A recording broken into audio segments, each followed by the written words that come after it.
एक समय की बात है, इंडिया की राजनीति एक ही पुराने ढर्रे पर चल रही थी, लेकिन फिर अचानक जैसे किसी फिल्म में एंट्री होती है, वैसा एक आदमी आया। ना नेता, ना ये कोई पावरफुल खानदान का वारिस, बस एक दिमाग, एक प्लान और पूरा खेल पलट देने वाला नजरिया। इस आदमी ने पूरा देश हिला दिया। सोचो, ऐसा इंसान जिसने नरेंद्र मोदी हो या राहुल गांधी, ममता बनर्जी हो या अरविंद केजरीवाल या कोई और, कई दिग्गज नेताओं को गद्दी तक पहुंचाया और कईयों को उस गद्दी पर टिकाए रखा। इसका जॉब डिस्क्रिप्शन भी किसी ने नहीं लिखा, इसने खुद बना लिया, जैसे नई दुनिया में नया किरदार खुद पैदा हो गया हो। लगभग 2 दशक पहले ये नए भारत का पहला असली पॉलिटिकल कंसल्टेंट बना। किसी फिल्म में किंग मेकर जैसा जो राजा नहीं होता, लेकिन राजाओं की तकदीर लिखता है। राजनीति का ऐसा चालबाज नहीं, ऐसा रणनीतिकार जो पर्दे के पीछे बैठकर खेल चलाता रहा। और अब सवाल ये है, क्या इतने सालियां दूसरों का ताज चमकाने के बाद क्या वो खुद ताज पहनने की सोचना शुरू कर चुका है? क्या राजा बनाने वाला अब खुद राजा बनने की तैयारी में है? लोग पूछते हैं, आखिर ये सब हुआ कैसे? कौन है ये शख्स जिसने स्ट्रेटजी को हथियार बना दिया? और जैसे जैसे वक्त गुजरता गया, ये एक नाम नहीं, एक रहस्य बन गया। लोग अब भी पूछते हैं, कौन है ये प्रशांत किशोर? और हर जवाब बस कहानी को और दिलचस्प बना देता है। साल 2007 इंडिया लौट चुके प्रशांत किशोर यूएन में हेल्थ एक्टिविस्ट के तौर पर काम करके आए थे और उन्हें लग रहा था कि अब अपने देश के लिए कुछ बड़ा करना जरूरी है। उस वक्त केंद्र में कांग्रेस की गठबंधन सरकार थी। इसी दौरान एक दिन उनकी मुलाकात राहुल गांधी से होती है। प्रशांत एक पूरा प्रेजेंटेशन लेकर पहुंचे, सोशल सेक्टर में बड़ा बदलाव लाने का आइडिया। लेकिन राहुल सिर्फ इतना बोले, फिलहाल आप अमेठी में एक मल्टी फैसिलिटी हॉस्पिटल सेट करने में मदद कर दीजिए। ये ऑफर सुनकर प्रशांत के अंदर जैसे कोई चीज चटक गई। उन्हें समझ आया कि ये काम उनकी सोच से बहुत छोटा है। मुलाकात तो हुई, पर बात आगे बढ़ने की कोई गुंजाइश ही नहीं बची। इसी बीच दिल्ली यूनिवर्सिटी के सेंट स्टीफेंस कॉलेज में पिछले हफ्ते जिस भीड़ ने राहुल गांधी के लिए शोर मचाया था, उसे देखकर कई लोग कह रहे थे, युवा तो राहुल की तरफ खींच रहे हैं। लेकिन प्रशांत को पता था कि राजनीति सिर्फ नीति से चलती है। फिर साल 2010 आता है और प्रशांत एक बार फिर यूएन की एजेंसी यूएनएड्स ज्वाइन कर लेते हैं और अफ्रीका के देश चार्ट जाकर बस जाते हैं। वहीं यूएनएड्स में काम करते हुए उन्हें भारत के प्लानिंग कमीशन की एक स्टडी हाथ लगती है, जो बताती थी कि देश के सबसे पिछड़े राज्यों की हेल्थ सिस्टम बहुत खराब है। उन्होंने इस पूरी रिपोर्ट को नए तरीके से रीएनालाइज किया, डेटा निकालकर यह साबित किया कि इंडिया के विकसित कहे जाने वाले राज्य भी हेल्थ सेक्टर में गरीब राज्यों जैसी ही मुश्किलें झेल रहे हैं। उन्होंने ये पूरा पेपर सीधे प्रधानमंत्री मनमोहन सिंह को भेजा और एक कॉपी गुजरात के उस वक्त के मुख्यमंत्री नरेंद्र मोदी को भी। और यहीं से कहानी मोड़ लेती है। मोदी की नजर इस रिपोर्ट पर पड़ती है और वो तुरंत अपने अधिकारियों से कहते हैं, इससे बात करो, इसमें दम है। अगले ही दिनों चार्ट में बैठे प्रशांत को भारत से कॉल जाता है।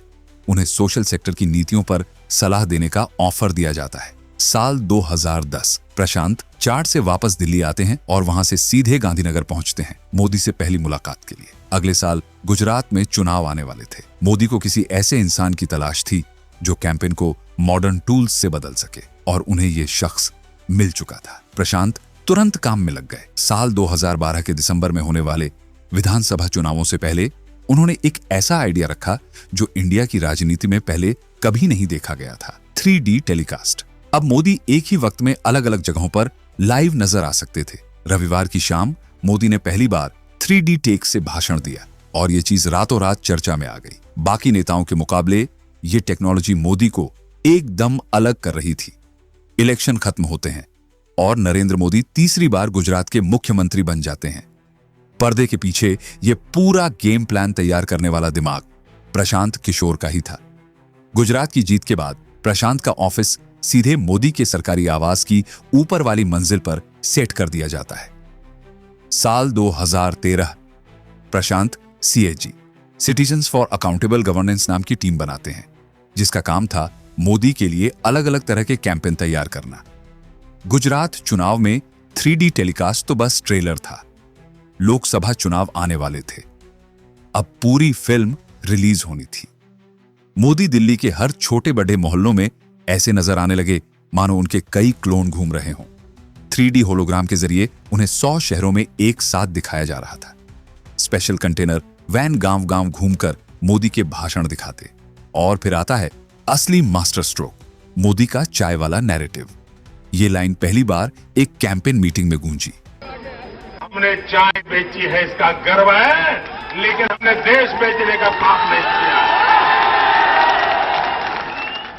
चाय पर चर्चा, गांव-गांव घूमती वीडियो वैन, पर्सनल स्टोरी वाला एंगल, सब कुछ इतनी बारीकी से डिजाइन किया गया कि मोदी का नाम हर घर में पहुंच गया। सिर्फ चाय वाली पहचान नहीं, बल्कि एक ऐसे इंसान की इमेज बनने लगी जो जमीनी है, मेहनती है और जनता जैसा ही है। कुल 400 वीडियो वैन तैयार की गई। हर गांव, हर कस्बे तक यह कैंपेन पहुंच गया।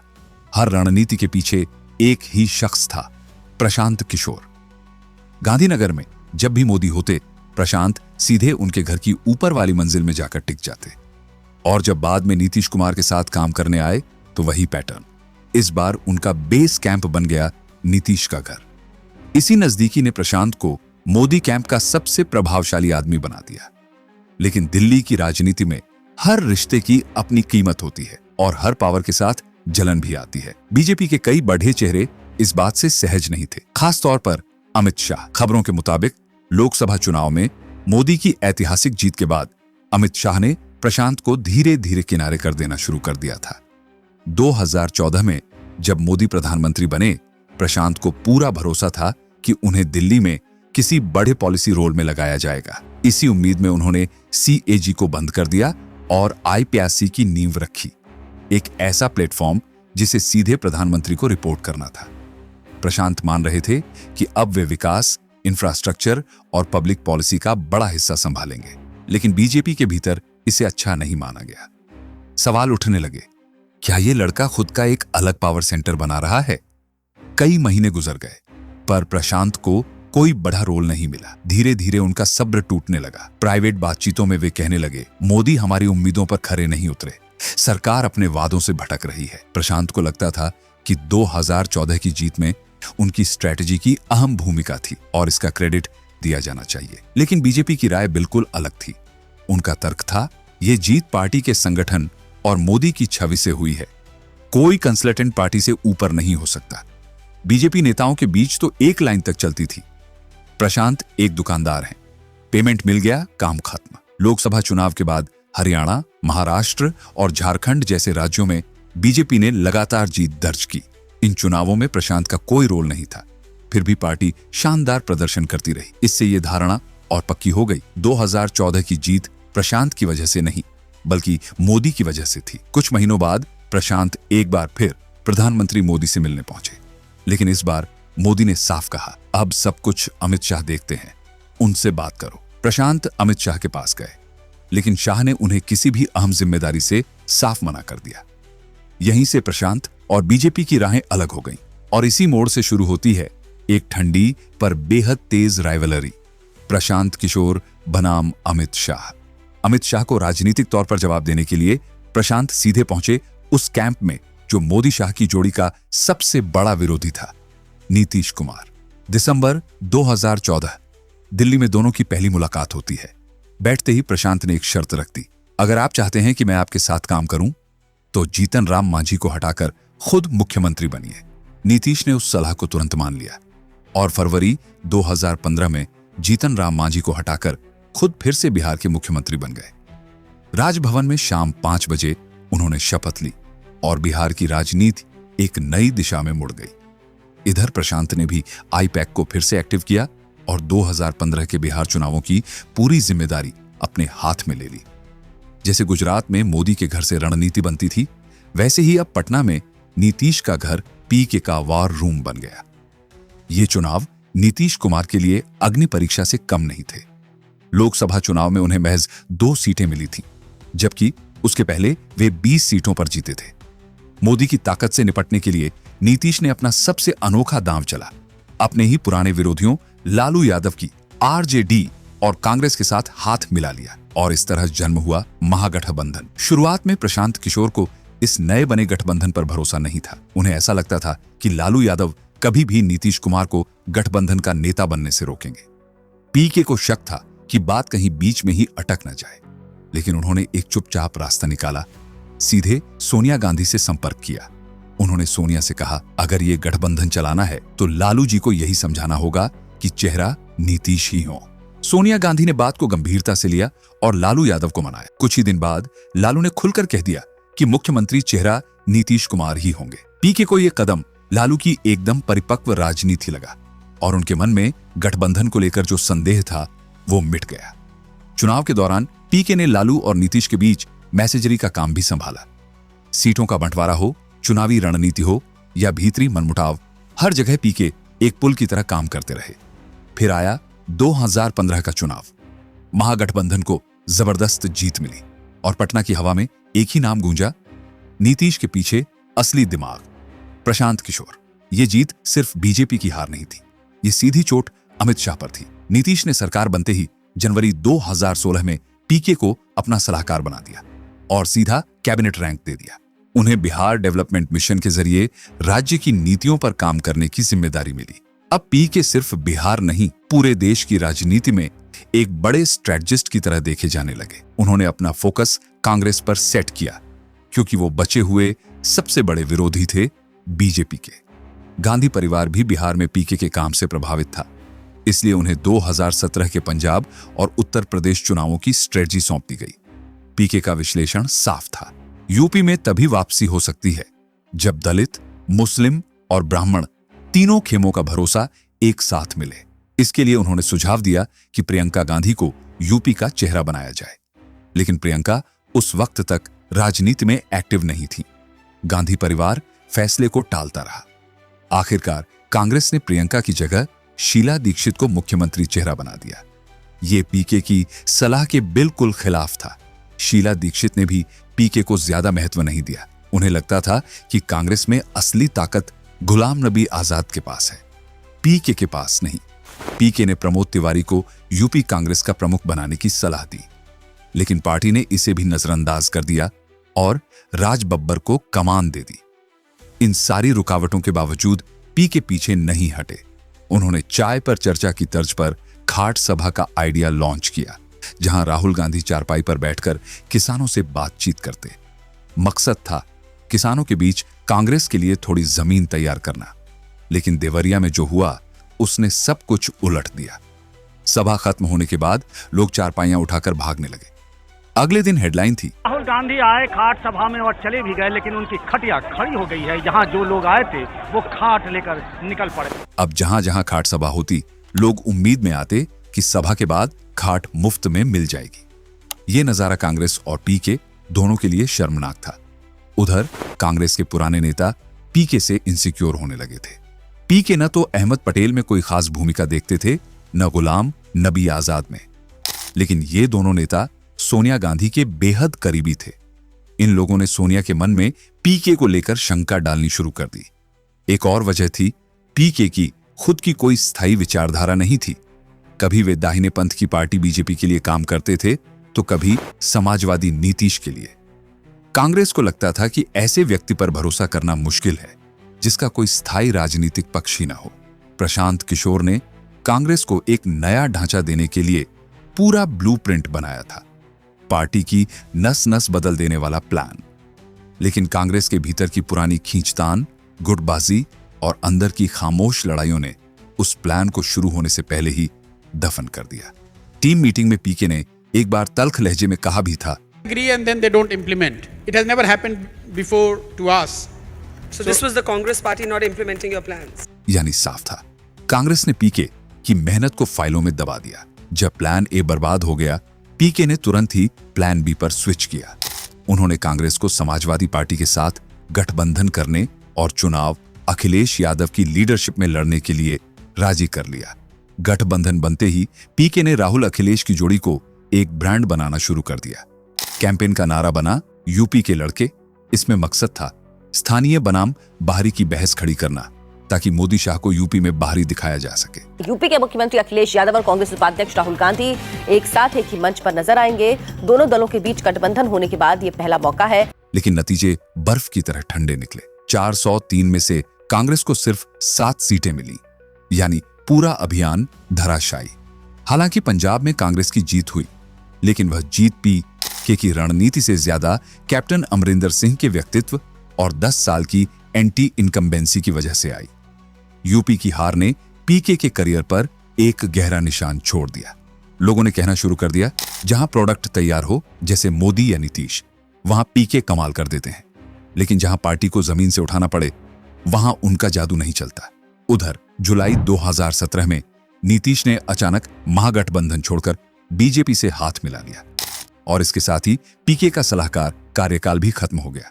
फिर आया साल 2018। हैदराबाद के इंडियन स्कूल ऑफ बिजनेस में पीके से पूछा गया, आपकी आइडियोलॉजी क्या है? पीके मुस्कुराए और बोले, थोड़ा सेंटर लेफ्ट, लेकिन किसी भी आइडियोलॉजी के पीछे अंधे होकर नहीं भागना चाहिए। यही बात उनके पूरे करियर पर सबसे ज्यादा सवाल उठाती रही। उनके आलोचकों का तर्क था, पीके की कोई स्थायी विचारधारा नहीं, न वे लेफ्ट हैं, न राइट, न सेंटर। उनकी असली आइडियोलॉजी पैसा और प्रभाव है। जहां ज्यादा ताकत मिले पीके वहीं काम कर लेते हैं। इसी इवेंट में पीके ने ऐलान भी कर दिया कि वे चुनावी रणनीतिकार का काम छोड़ने वाले हैं। जब पूछा गया, अब किसी पार्टी में जाएंगे? पीके ने कहा, अब बड़े नेताओं के लिए काम काफी कर लिया, आगे जमीन पर लोगों के साथ काम करना है। लेकिन कहानी उलट गई। इस घोषणा के सिर्फ 1 महीने बाद सितंबर 2018 पीके नीतीश कुमार की जेडीयू में शामिल हो गए। मीडिया में हेडलाइन चली, As election strategy expert Prashant Kishore joined Nitish's JDU. JDU में पीके को लेकर कहा जाने लगा कि वो पार्टी में नंबर 2 हैं। नीतीश ने भी खुले मंच पर कहा, प्रशांत पार्टी का भविष्य है। 1 महीने के अंदर ही पीके को जेडीयू का राष्ट्रीय उपाध्यक्ष बना दिया गया। फिर आया 2019 का लोकसभा चुनाव। जेडीयू और बीजेपी साथ साथ। मोदी फिर जीतते हैं और दोबारा प्रधानमंत्री बनते हैं। इसी दौरान सरकार नागरिकता संशोधन कानून सीए लेकर आती है। सिटीजनशिप अमेंडमेंट कानून। पीके खुलकर इसका विरोध करते हैं, जबकि नीतीश इसे लेकर साइलेंट रहते हैं। पीके ने बार बार कहा, सीए और एनआरसी मिलकर ऐसा हथियार बनाते हैं जिससे धर्म के आधार पर लोगों को निशाना बनाया जा सकता है।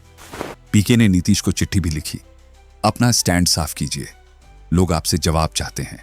लेकिन इस चिट्ठी ने दोनों के बीच दूरी और बढ़ा दी। नीतीश और पीके के रास्ते यहां से एक दूसरे से अलग होने लगे। प्रशांत किशोर का नीतीश कुमार से मतभेद सिर्फ विचारों की लड़ाई नहीं रहा, यह धीरे धीरे एक कड़वी दूरी में बदल गया। पीके ने दावा किया कि नवंबर 2019 की एक मीटिंग में नीतीश ने खुद कहा था कि बीजेपी ने उन्हें ह्यूमिलिएट किया है, यानी अपमानित।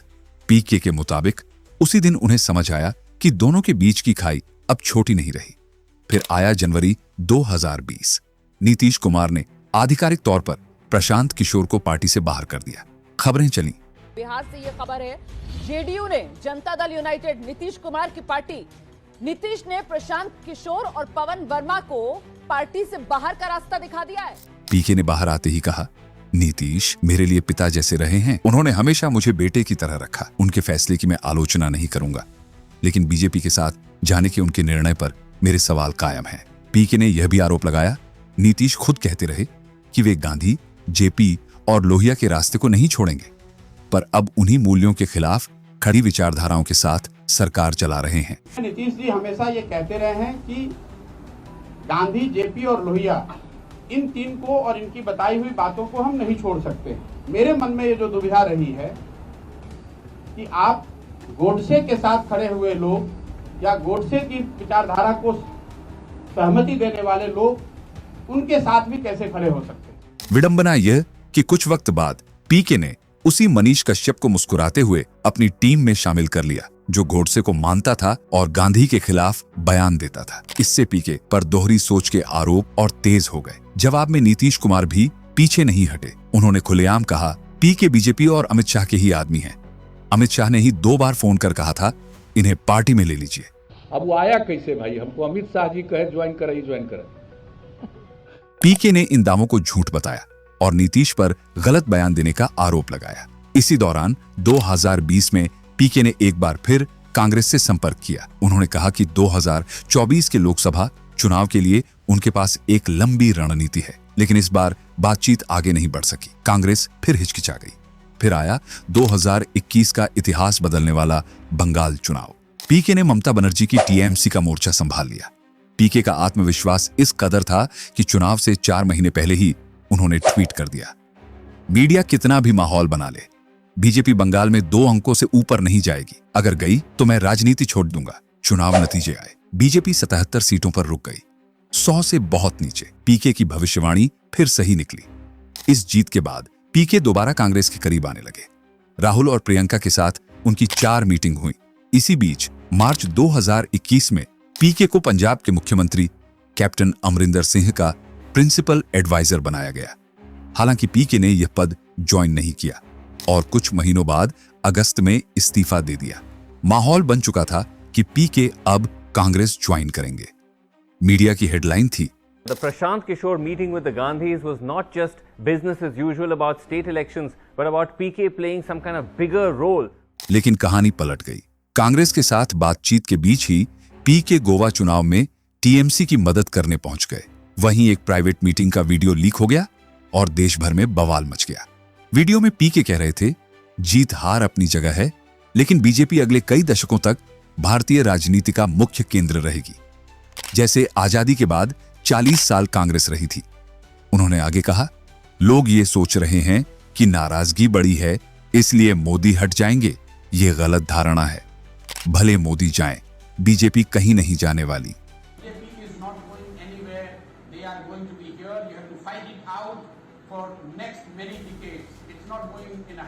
वीडियो में पीके ने राहुल गांधी पर भी कटाक्ष किया था। राहुल को लगता है वक्त की बात है, लोग खुद मोदी को बाहर कर देंगे। ऐसा नहीं होने वाला। इस वीडियो ने कांग्रेस के मन में पीके को लेकर संदेह और मजबूत कर दिया। उधर उनकी कंपनी आईपीएसी ने तेलंगाना में टीआरएस के साथ अनुबंध कर लिया, जो कांग्रेस की प्रतिद्वंदी पार्टी थी। इससे कांग्रेस को लगा कि पीके पर भरोसा करना जोखिम है और यहीं पीके और कांग्रेस की दूरी फिर एक बार बढ़ गई। अप्रैल 2022 कांग्रेस और प्रशांत किशोर एक आखिरी, लंबी और बेहद निर्णायक बैठक में बैठे थे। कमरे में माहौल इतना गंभीर था कि हर शब्द अगले कई सालों की राजनीति तय कर सकता था। प्रशांत इस बार सिर्फ सुझाव लेकर नहीं आए थे, बल्कि पूरा खाका लेकर आए थे कि कांग्रेस को फिर से कैसे जिंदा किया जा सकता है। उनका मानना था कि पार्टी तब तक नहीं उठेगी जब तक ऊपर से नीचे तक पूरी स्ट्रक्चर को नया रूप नहीं दिया जाता। सीडब्ल्यूसी में चुनाव हो, जमीन पर मेहनत करने वाले कार्यकर्ताओं को असली जगह मिले। निर्णय वही लोग लें जो जनता के बीच खड़े होते हैं। पूरे देश में नई मेंबरशिप ड्राइव चले और साथ ही बीजेपी और हिंदुत्व के प्रभावी नैरेटिव के खिलाफ कांग्रेस अपनी मजबूत वैचारिक कहानी तैयार करे। कुल 21 प्रस्ताव उन्होंने रखे थे। 18 पर कांग्रेस ने हामी भर दी, लेकिन 3 मुद्दे ऐसे थे जिन्होंने पूरी बातचीत तोड़ दी। सबसे बड़ी बात यह थी कि इस प्लान को लागू कैसे किया जाए। प्रशांत का कहना था कि अगर बदलाव चाहिए तो उन्हें सीधा कांग्रेस अध्यक्ष को रिपोर्ट करनी होगी।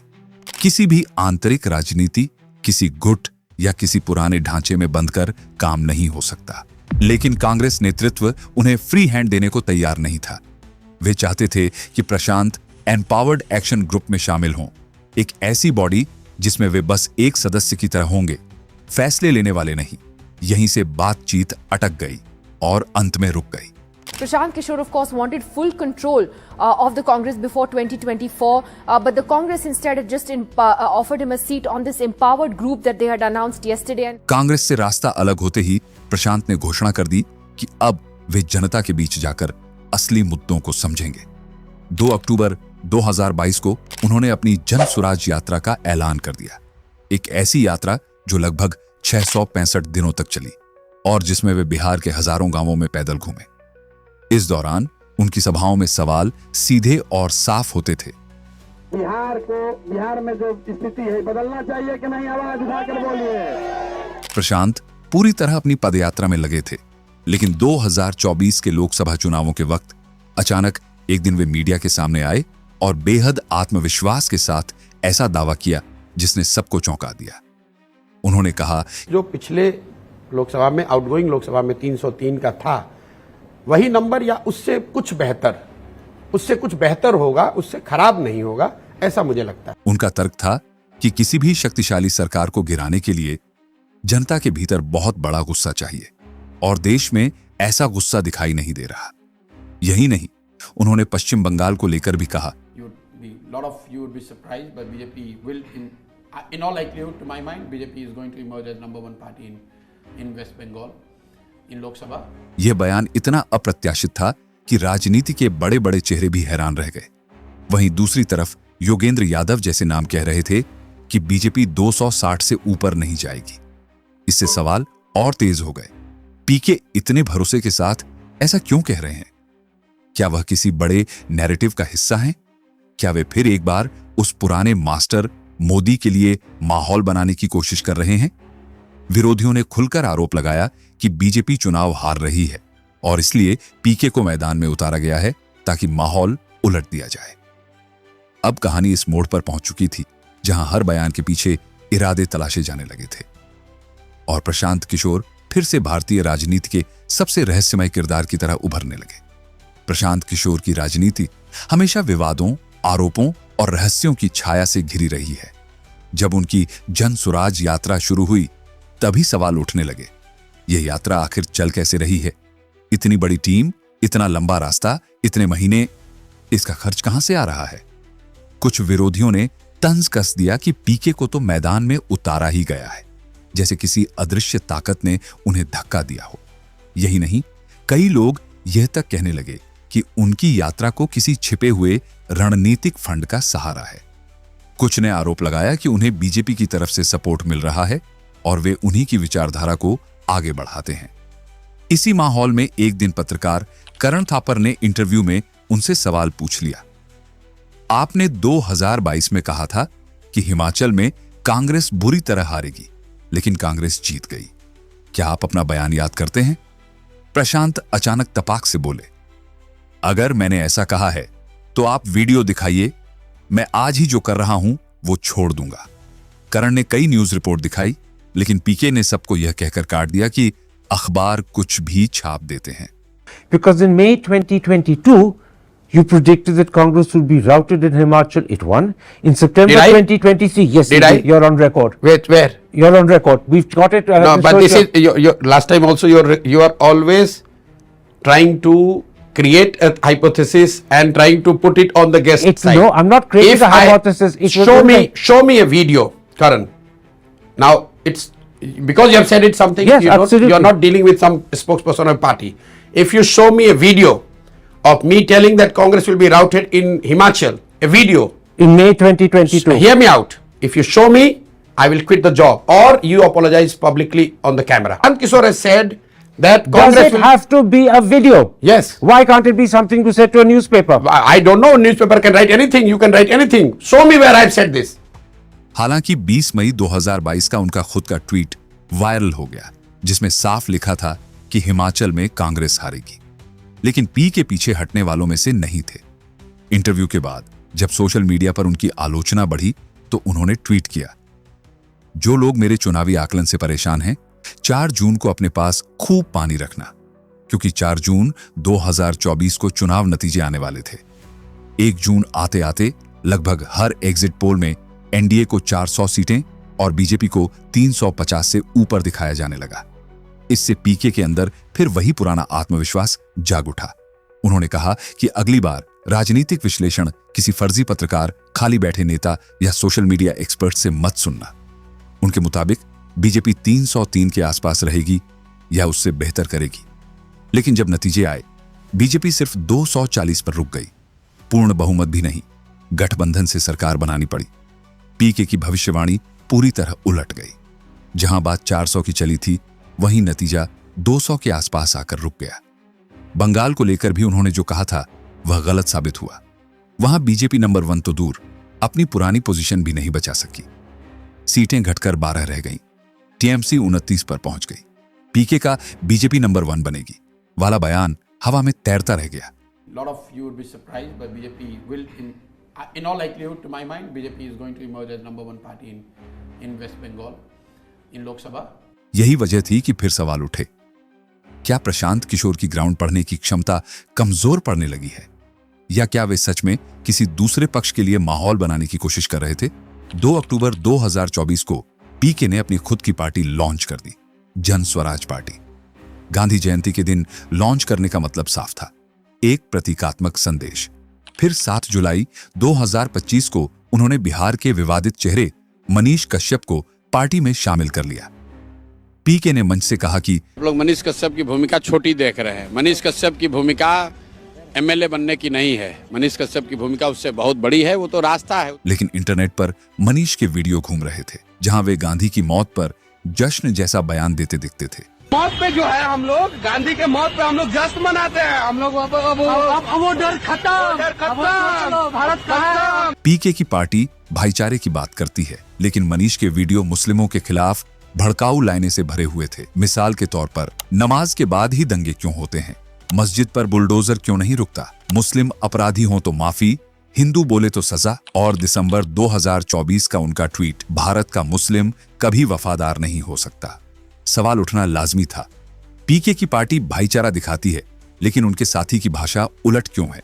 इतना ही नहीं, बिहार उपचुनाव में जन स्वराज के जिन 4 उम्मीदवारों को टिकट मिला, उनमें से 3 पर किडनैपिंग और अटेम्प्ट टू मर्डर जैसे गंभीर केस थे। पीके को इन सब से कोई दिक्कत नहीं दिखी। यहां पीके का वह पुराना विरोधाभास फिर सामने आया। वह तेजस्वी यादव को लालू का बेटा कहकर वंशवाद पर सवाल उठाते हैं, लेकिन खुद वाईएसआर कांग्रेस के जगन मोहन रेड्डी के लिए काम कर चुके हैं, जिनके पिता 2 बार के मुख्यमंत्री। वह करुणानिधि के बेटे एमके स्टालिन की मदद कर चुके हैं। वह लालू यादव पर भ्रष्टाचार का तीर चलाते हैं, लेकिन उन जगन के लिए जमीन आसमान एक कर चुके हैं, जिन पर 31 से ज्यादा भ्रष्टाचार मामले दर्ज हैं। वह आज मुस्लिमों के साथ खड़े होने का दावा करते हैं, लेकिन उसी नरेंद्र मोदी को सत्ता तक पहुंचाने में दिन रात काम करते रहे, जिनकी राजनीति का शुरुआती अध्याय ही मुसलमानों के खिलाफ ध्रुवीकरण से जुड़ा था। इन सब को देखकर एक ही बात समझ आती है, या तो प्रशांत किशोर इन सब तथ्यों से सच में अनजान थे, या फिर उनके सफर में यह बातें कभी इतनी अहम नहीं थी। अब सवाल आपकी ओर। आपकी नजर में प्रशांत किशोर का असली चेहरा कौन सा है? रणनीतिकार, राजनीतिक खिलाड़ी, या सत्ता का छिपा हुआ आर्किटेक्ट? अपनी राय नीचे कमेंट में जरूर लिखिए। अगर आप यहां तक आ गए हैं तो यकीन मानिए आपको यह कहानी पसंद आई है। आपकी स्क्रीन पर अब पूरी रिवीलिंग आइज प्लेलिस्ट है, ऐसी कहानियों से भरी हुई जो सच को देखने का तरीका बदल देती हैं। वीडियो को लाइक करें, चैनल को सब्सक्राइब करें और कमेंट में अपना नजरिया जरूर छोड़ें। और मिलते हैं अगली कहानी में, जहां सच आपकी सोच से भी गहरा होता है। Revealing eyes, where stories open wider than your vision. Goodbye और जय हिंद।